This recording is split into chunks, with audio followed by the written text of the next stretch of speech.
Hoy he invitado a un amigo, un moyendino, un muchacho con una proyección bastante grande. ¿Ah? Es un profesional joven que está en la lucha conmigo desde el año 2021, en el cual hicimos una movilización contra el fraude. Una movilización bonita, moviendo, hablamos en la Plaza Boloñés. Buenas noches, Luchito Jordán, qué gusto. Gusto qué bueno, saludarle. Qué bueno, Javier, acá gracias por esa presentación. Estés acá con los moviendo. Te noto una persona con una visión bastante democrática, el amor a Perú, y preocupado por la coyuntura, pero tú eres un calculador y te doy la bienvenida. Saludos a los amigos de Moyendo. Sí. Y aparte de saludar, solamente preguntarte si tú has vivido la época del terrorismo. Te presentas y me respondes a esa pregunta. Adelante, Luchito. Ante todo, agradecer esa excelente presentación. Gracias de verdad, señor Guillén. Y aquí contento nuevamente en Cablevisión. Y también agradeciendo esa buena audiencia que tiene el canal, sobre todo en programas como este, que son muy positivos, muy necesarios también, para que nos ayude a reflexionar, más allá de pensar, o sea, reflexionar para algo bueno. Mando un saludo ahí a toda la gente de mi barrio, en la calle Huamachuco, de Moyendo, la familia Jordán ahí, la casa del tío Jordán, que es su oficial superior en retiro, mi abuelo de 102 años y toda la familia que debe estar viéndome ahí siempre con mucho cariño. De Machita Jordán. De Mercedes Jordán Palma, así es, así es. Y a todos los amigos ahí siempre Moyendo y la provincia de Islay, siempre yo viajando. Todas las semanas estoy entre el Valle de Tambo, Matarani, Moyendo, trabajando, y la ciudad de Arequipa, donde tengo, digamos, mi comando central de operaciones, pero no política, sino de trabajo. Soy ingeniero y el trabajo nos une, el trabajo es una tarea de todos, como dice el profesor, a quien hace poco saludé, con mucho cariño, el profesor Granda, también. Luchito, muchas gracias por la presentación. Mucho se habla de esta situación, los muchachos. Algo tú has pasado, algo el terrorismo, algo lo pasó. Cuéntales algo, pero muy breve, porque vamos a hablar más. Es decir, a la edad que nosotros tenemos, bueno, joven aún también, ¿no? Porque tampoco soy tan chibolo, pero hemos vivido en algo, la gente de mi generación, los millennials, la época del terrorismo. Si bien es cierto, éramos pequeños, en mi caso, mi madre, mi padre trabajaban en Lima, vivían en Lima, principalmente, radicaban ahí, y vivían esa psicosis que la mayoría de peruanos, sobre todo en Lima, ya que la guerra es el terrorismo, en realidad es Sendero Luminoso, que era el bastión más radical del Partido Comunista del Perú, ejecutaba acciones de terrorismo específicamente, delitos, bombas, cochebombas, no era algo que se hizo lamentablemente normal, común, pero el peruano sufría muchísimo eso, ¿no? Entonces yo vi de cerca cómo, a pesar de la edad, siendo tan pequeño, uno ya se da cuenta, ¿no? Hasta las mascotas en la casa se dan cuenta de cómo las emociones que uno tiene, si estás triste, preocupado, enojado, y los niños nos dábamos cuenta, ¿no? Entonces, y miraba pues televisión también, ¿no? Entraba la señal en ese tiempo, ¿no? Claro. Enterrar a los militares, a los policías que los mataban. Niños asesinados con hachas, cortados, en la Sierra del Perú, donde reclutaban gente, y si no estabas... La Sierra básicamente fue el comando, el trabajo, el radio de acción principal de reclutamiento del terrorismo izquierdista, y cuando no le hacían caso, mataban, ¿no? Era una coacción, también era una coacción, ¿no? Y había niños también, porque califica como secuestro, niños en los eran los que los jalaban para hacer terroco, claro, los mataban a sus padres en las plazas, sus hijos llorando, ya, ¡pum! Y eran los terroristas, ¿no? Claro. Para después ahí los llevaban a campamentos a adoctrinarlos, y ahí, bueno, o sea que algo te acuerdas, coche bomba, pérdidas, sobre todo que los padres de familia mandaban a sus hijos al colegio y rezaban para ver si es que regresaban vivos, porque volaban con gente. Se puede decir tranquilamente que era peor que la actual psicosis que se vive por el tema de la inseguridad ciudadana, ¿no? Era peor, era algo que en ese momento para la policía era difícil de controlar, mucho más difícil que lo que ahora se vive con el tema de la delincuencia urbana, se puede decir así, ¿no? Luchito, sí. ¿Cómo ves el panorama político? ¿Cómo ves el panorama y cuál es el papel importante que tú como joven lo ves ¿Y qué esperas de estas elecciones?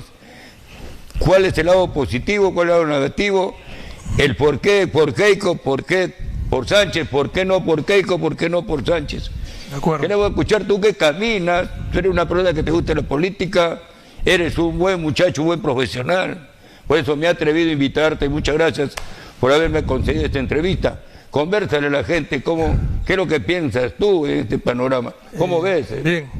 Ante todo, no me gusta la política, igual que a la mayoría, sino que la veo necesaria. O sea, es un conjunto es una ciencia.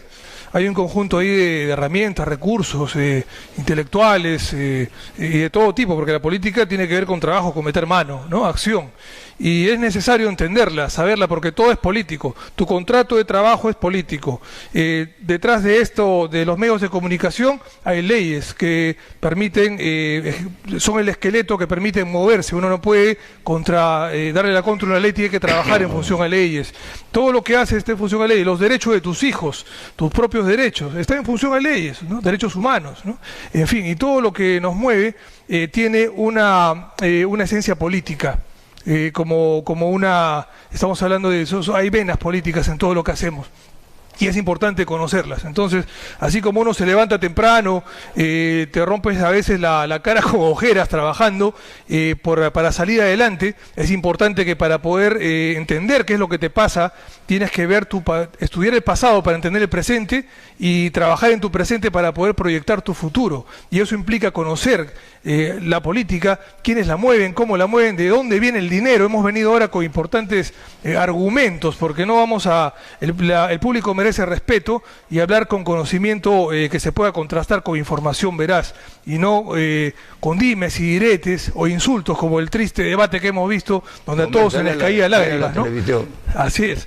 Entonces, lo que yo puedo escribir de este tema político en la actualidad en Perú, para entrar en contexto, quien les habla no pertenece ni a la derecha ni a la izquierda partidaria, tampoco soy de centro porque sería un tibio, como dice Antauro, como dice Sánchez, ¿no? En ese aspecto creo que hacen bien en denominar a los tibios como Dios también los denomina, ¿no?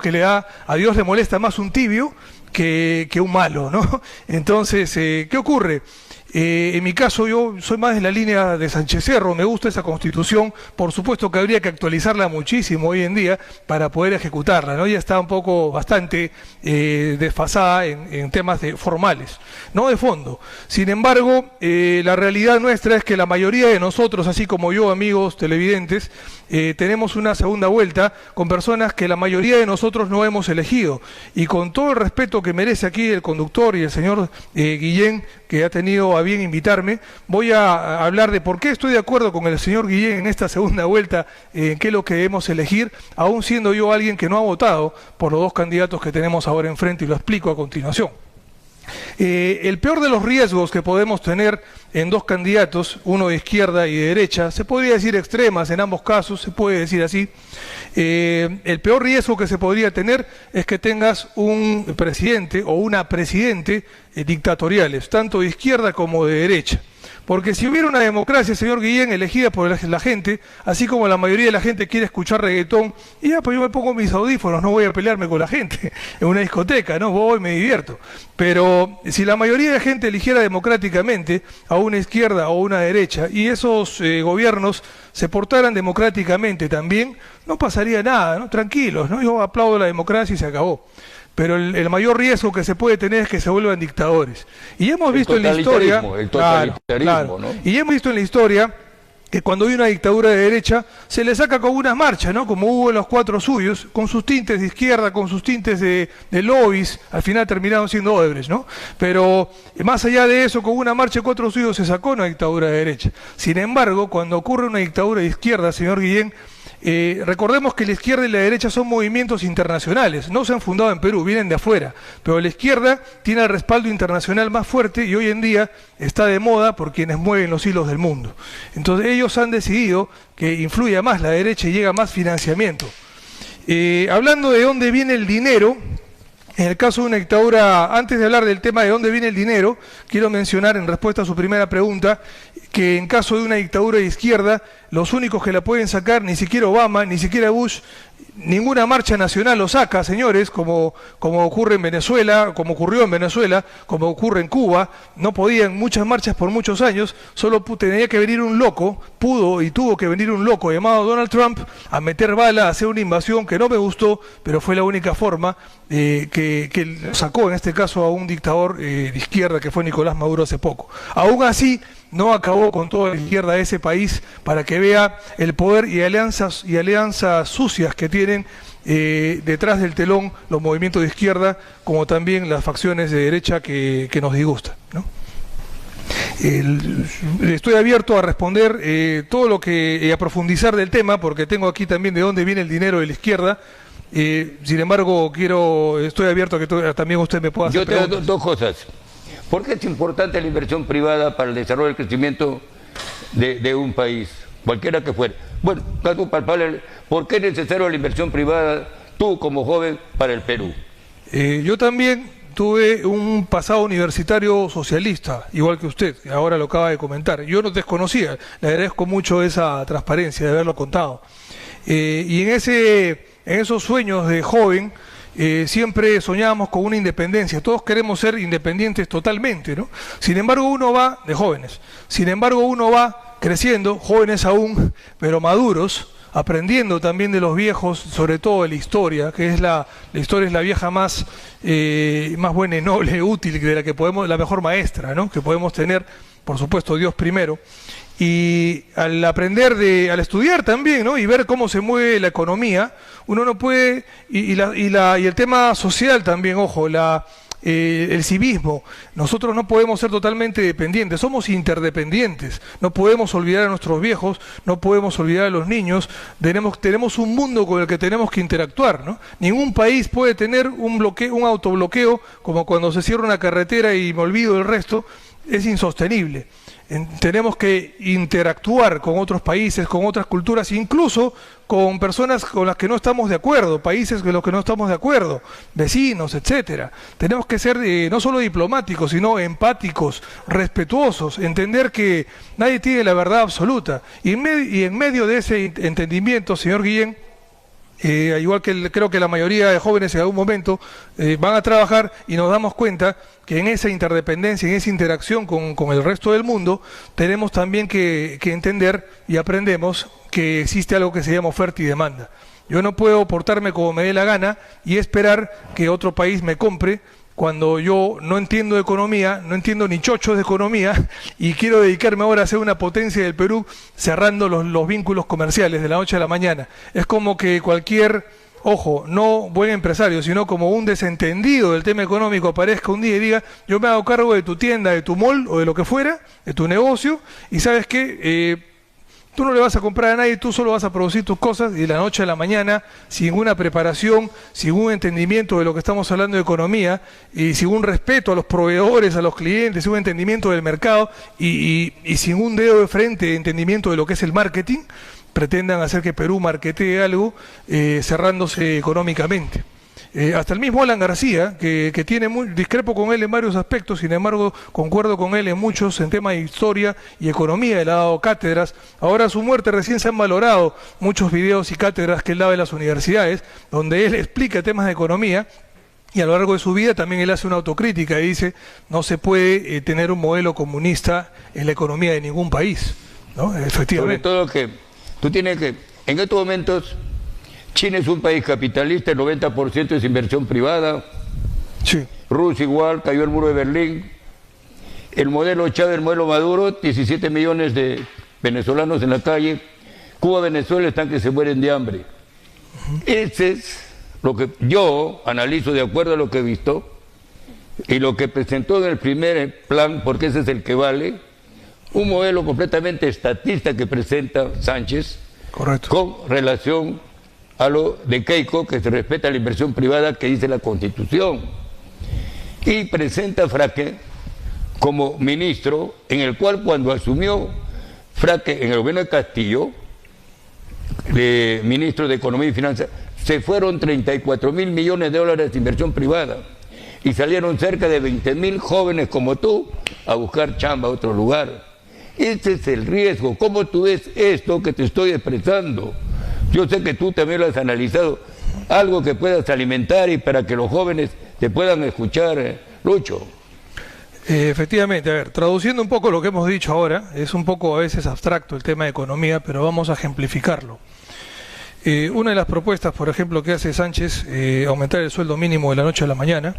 Genial, cuando tenemos un trabajo, tenemos un empleo, nos puede sonar bien. Sin embargo, sin una preparación de tu propia oferta, como Perú, como un país productivo que lo somos, de hecho, y de hecho él quiere que sigamos siéndolo, en teoría, pero aumentando los gastos, ¿qué pasa?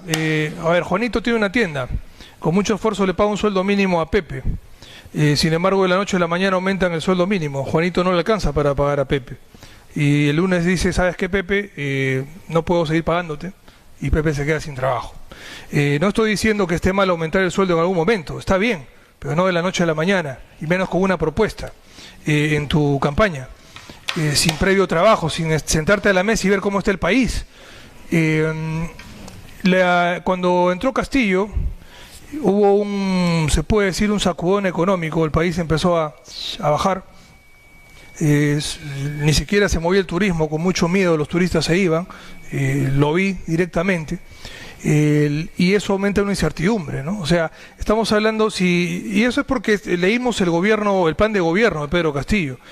Todo el primer párrafo, señores, del plan de gobierno de Perú Libre, lamentablemente era una oda y era una alabanza de los dictadores de izquierda de Hispanoamérica, ¿no?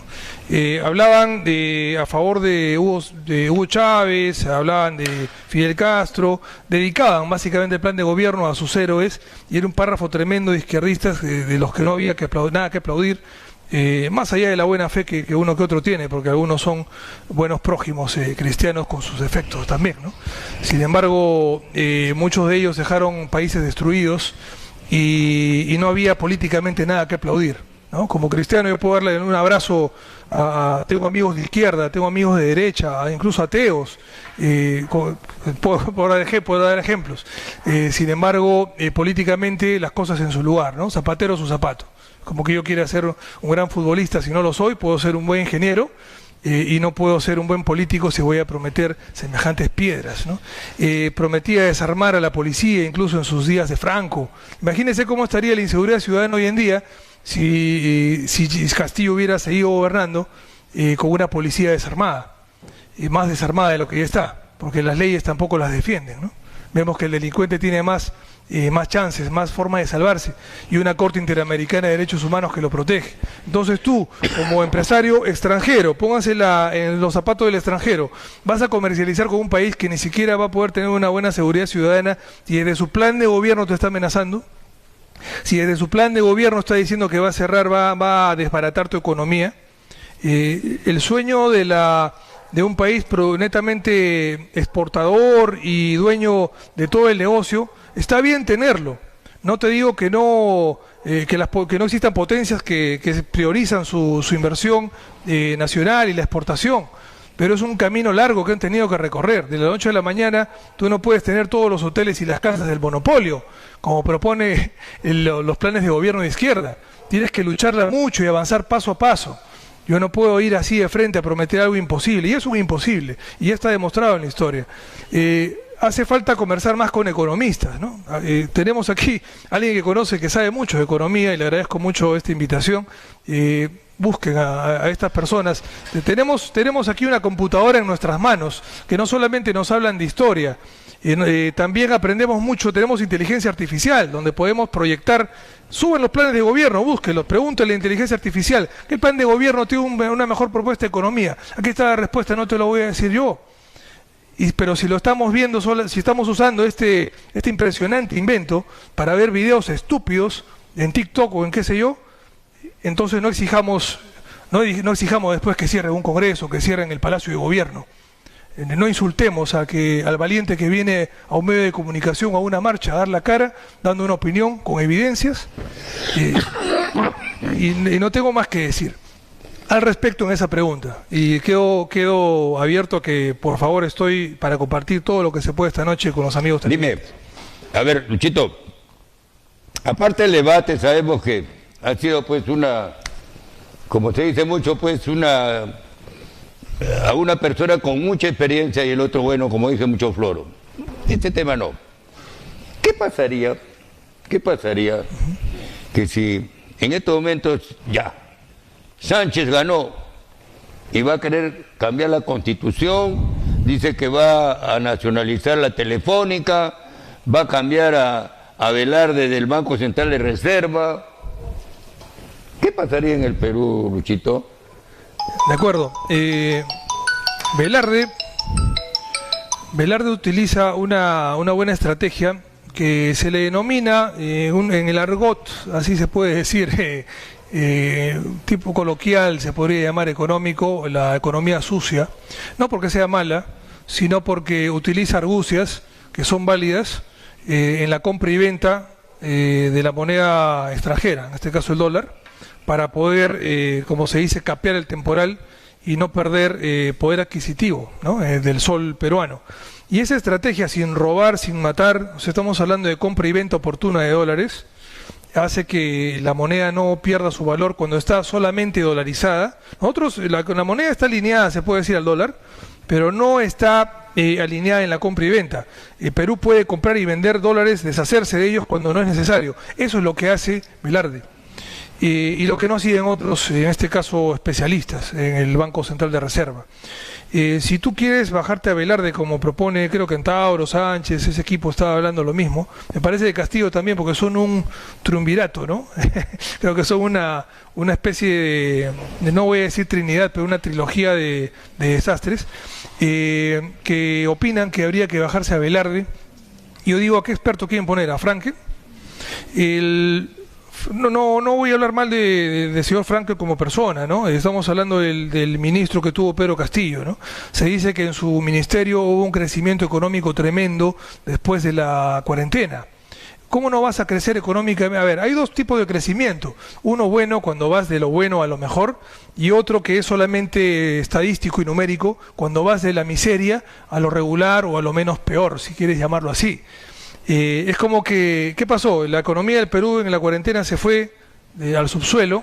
0.5 el PBI. Correcto, pero y cuando vino este economista que están aplaudiendo de Pedro Castillo, los izquierdistas, el Perú subió un montón, pero no quiere decir que haya subido por un esfuerzo propio, quiere decir que se estaba sanando, recuperando paso a paso de una enfermedad sin todavía poder estar curado. Es como que tú tengas vamos a decirle así, una bronquitis, una rinotraqueitis, qué sé yo, y que de repente estés mejorando a una gripe. Tu crecimiento, la evolución de tu salud es altísima, pero en resultados no estás bien, quiere decir que estabas peor. Eso es lo que pasó, ese fue el crecimiento económico numérico en la época de Pedro Castillo. Un rebote, vamos a decirle así, del hundimiento económico del COVID.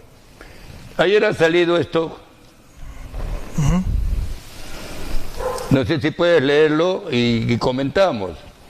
Exministro del Interior Carlos Basombrío, dice, ¿no? Sí, se pronuncia sobre el acuerdo firmado entre JP y el Movadef. Es humillante para el país que haya una bancada senderista.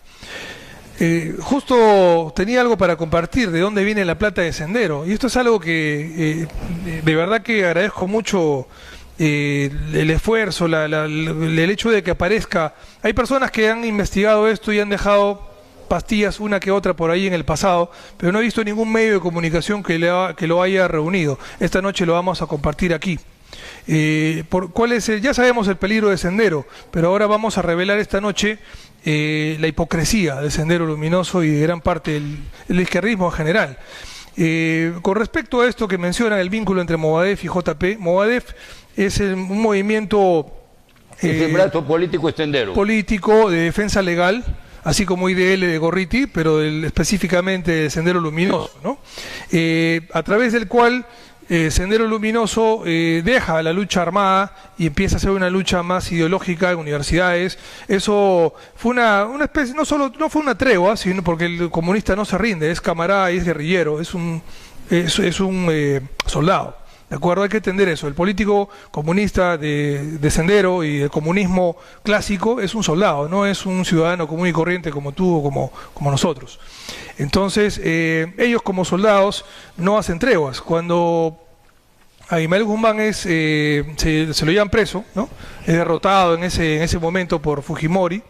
Él hace la guerra finge una tregua, pero en realidad la estrategia fue: ahora vamos a pelear, que yo estoy acá preso y me pueden matar, entonces ya no vamos a hacer guerrilla o terrorismo, perdón, afuera, sino vamos a hacer un terrorismo ideológico, una guerra psicológica, a penetrar en las universidades, en la mente de tus hijos, ¿no? Si tus hijos tienen ideas socialistas, es gracias a, no voy a decir gracias, sino es debido a él, ¿no? A esa estrategia comunista. Y no se la inventó él, fue algo de la Unión Soviética, que ya vino con la caída del muro de Berlín. Toda la izquierda internacional, que no es un movimiento peruano, la derecha tampoco, hay que ser sincero. Sin embargo, estoy hablando de los peligros de la izquierda ahora, esta noche, que cuando los ponemos al lado de la derecha viene a ser algo más peligroso, porque ya no es el derechista, Guillén, cuando señor Guillén, cuando quiere hacerte la guerra, te hace quebrar un negocio, pelea con plata, con dinero, hasta puede romper manos cuando se corrompe, pero el izquierdista te pega con bala, te pega con bomba. Y no, por eso es que no salen con una marcha así de simple. Esa es la diferencia, no se olviden, son soldados, no son personas civiles comunes y corrientes. El origen del dinero de la izquierda, para terminar, no les voy a aburrir, acá tenemos el origen de la plata de los caviares. Estamos hablando que hay dos tipos de izquierda: la caviar, que tiene una vida comodona, que dice soy de izquierda pero vive como de derecha. Ahí está Gustavo Gorriti, un judío terrible que ha venido a hacer problemas acá a Perú, y cuando se le ha destapado parte de su red internacional, se trata de defender con la Asociación Judía del Perú para tratar de blanquearse y tratar de ocultar sus delitos. George Soros es quien financia a los políticos caviares a nivel mundial y en Perú también. Gustavo Gorriti ha recibido millones de dólares en su ONG IDL Reporteros, de la asociación de la Open Society, que es una fundación, una ONG de George Soros, ¿no? Y Soros es un delincuente bursátil, ojo, de la derecha. O sea, no es que sea de la derecha, es un derechista, un banquero, un financista, mejor dicho, trabaja con banqueros. Para desestabilizar los gobiernos democráticos, y hay uno de ellos, Gorriti. Sí, exacto. Los dos comparten... pertenecen a una tribu de banqueros y de sionistas. En realidad, el sionismo es un movimiento geopolítico que gobierna el Estado de Israel, hay que saber esto, y lamentablemente está financiando movimientos tanto de izquierda como de derecha. Es por eso que ahí viene la hipocresía de la izquierda caviar, que George Soros, siendo un sionista, judío sionista, que trabaja con banqueros, con la derecha, financia también la izquierda, y a Gorriti, que es izquierda, y Gorriti viene a ser un representante de George Soros en Perú. De manera que cuando él recibe dinero, él trabaja, como tiene esa ONG IDL Reporteros, se consigue... Es todas las ONG a nivel nacional. Se consigue... Y que las ONG, en lugar de hacer el trabajo social, ha hecho el trabajo político. Claro. Por eso que en la sierra es donde la izquierda gana, porque las ONG están tarde, mañana y noche. Exacto. Ahí, haciendo trabajo político. Ahí pero también. nada han reducido la Exacto. pobreza. Y se tiran el billete, porque si sabe que la que encuentra va a fiscalizar las ONG, y ahí les corta el chorro. Exacto. Y esas ONG, entre esas ONG también están los del movimiento pro aborto y ONGs del movimiento LGBT. No quiero decir que las mujeres o algunas feministas busquen algo injusto. No, no, no. Estamos hablando de que son movimientos que pretenden monopolizar o pretenden representar de forma absolutista a todas las mujeres o a todas las personas, en este caso homosexuales, y no lo son. Hay muchas mujeres que están en contra de las abortistas, de estas ONGs que reciben plata de George Soros, y es por un tema político, para apoyar a candidatos de izquierda. Como también hay muchos ciudadanos homosexuales, hombres y mujeres, que están en contra también de estas ONGs LGBT, que incluso llegan a financiar con dinero de Soros, llegan a financiar cambio, no de sexo, pero sí de la apariencia sexual de niños, violando sus derechos y metiendo también incluso barbaridades, hipersexualizando y malogrando a los niños en las currículas escolares, como se pretendió hacer aquí hace unos gobiernos atrás, que felizmente se bajaron y con muchas marchas. Aplaudo la marcha Pro Vida y Pro Familia, ¿no? ONG, ¿quién más financia plata para la izquierda? Exacto, ahí vamos. En este caso, bueno, hablando de los caviares, ya estamos demostrando aquí el origen del dinero. Acá lo tengo documentado. La minería ilegal y formal. El Tribunal Europeo también. de Derechos Humanos, The Guardian, tengo las fuentes de la misma Está Open la minería Society. informal, la Correcto. ilegal, Correcto. Está el narcotráfico metido ahí. Correcto. Y ahora hablemos de la izquierda más radical, porque la izquierda radical que ahora está a punto de gozar de la presidencia... por el tiempo, Luis. Sí, sí, claro. Algo breve. Esta izquierda radical, los que tienen vínculo con Sendero y Movadef, hay que recordar que Sendero Luminoso, su dinero, ¿de dónde vino? Vino también acá, pero ojo, hubo una cuenta millonaria de Sendero Luminoso que se descubrió que estaba en el banco suizo Edmond de Rothschild. $900.000 que vinieron de un banco que es el banco, estamos hablando acá del banco First Interstate Bank International de Miami. Eso está en el Diario del Comercio publicado y también en el Basel Institute of Governance. Aquí tengo toda la información. Esa plata que vino de Miami empezó con un depósito de $460.000 y el primer depósito se fue a este banco Rothschild en Suiza, donde hay evasión de impuestos por un tema legal. Ahí hay, estamos hablando de paraísos fiscales. Todo el dinero de los narcos. ¿Y quién fue? ¿Y quién fue la persona? Una peruano-británica millonaria, Nelly Evans Risco, alias la monja de Sendero Luminoso. Ella es la que, utilizando sus vínculos, abre esas cuentas, mueve el dinero. Nunca se dijo de dónde vino, pero estamos hablando de millonarios capitalistas que metieron la plata de Sendero Luminoso ahí. Y yo no me estoy inventando que esa es la plata de Sendero, porque esa cuenta del Banco Rothschild está a nombre de la número 2 de Sendero Luminoso, que fue la esposa de Ismael Guzmán. Estamos hablando de Elena Iparraguirre. Esto está publicado tanto en el First Interstate Bank International de Miami, como en el Banco Rothschild, como también en la prensa peruana que se conoció en ese tiempo. RPP fue la que se atrevió a hablar del tema y la prensa por ahí, la mayoría se cayó. Hoy en día, después de varios años, mire, yo con ustedes hablando del tema, no se puede olvidar el origen del dinero del capitalismo más corrupto. Fue el que trajo la plata el que mantuvo ahí la plata en custodia para Sendero Luminoso. Entonces, ¿de qué estamos hablando? ¿Una izquierda que quiere luchar contra la derecha o solamente utiliza algunos males de la derecha como excusa para ellos luego hacer algo peor? Por esa razón, señor Guillén, ninguno de los candidatos es un santo de mi devoción. Sin embargo, el mayor riesgo que tenemos, tanto de la izquierda caviar como de la izquierda más dura y terruca, es la peor opción que podríamos elegir. Mi voto en esta ocasión va a ser por la candidata de derecha. O sea, tú vas a votar por Keiko Fujimori porque respeta la democracia y todos los antecedentes. Tú no quieres que esta juventud en estos momentos se siga alargando y sobre todo que se necesita un gobierno en el cual Lucho destrabe 84.000 millones de dólares congelados en las minas que no salen. Así es. Y si tú, esos 84.000, ¿cuánto vas a tributar? Y cuando tú tributas, prácticamente la recaudación se sube y eso va a significar para que tú transfieran esa plata a los gobiernos regionales locales para poder hacer proyectos. Y cuando tú haces proyectos generas empleo. Y cuando tú generas empleo tienes dinero y con ese dinero le das calidad de vida. Eso te hace la inversión privada porque el 80% de la economía nacional la mueve la empresa P20 el Estado. El Estado no hace el dinero, no fabrica el dinero. Y si tú en este momento vas a meter un gobierno de izquierda, estás diciendo vámonos a Cuba, igualito que Venezuela, y automáticamente Lucho ya no lo pueda volver ahí, ya tendré que ir a buscarte a Estados Unidos, ¿no? Tendré que ir a buscarte a Estados Unidos a ver qué es lo que pasa para que me invites un whisky, algo. Hasta ahí nos lleva. O sea, tú no puedes cambiar la democracia en la institucionalidad de un Perú como el caos. Y este gobierno de unidad nacional, ¿está tú de acuerdo con lo que está manifestando la candidata Keiko? Un gobierno de unidad nacional me parece que está bien. Un caos con la C de Castillo, A de Antauro y la S de Sánchez. La O te la dejo a tu imaginación. Ok, Luis, dale tu mensaje a los jóvenes, ¿por quién tiene que votar? Dile, ya, un minuto, ya no vamos. No te voy a pedir que dejes el reggaetón, ni tampoco que dejes tu barrio, a la juventud, ni tampoco que dejes el TikTok, pero te voy a pedir un poco que reflexiones sobre tu presente. El presente te ayuda a entender, a proyectarte el futuro.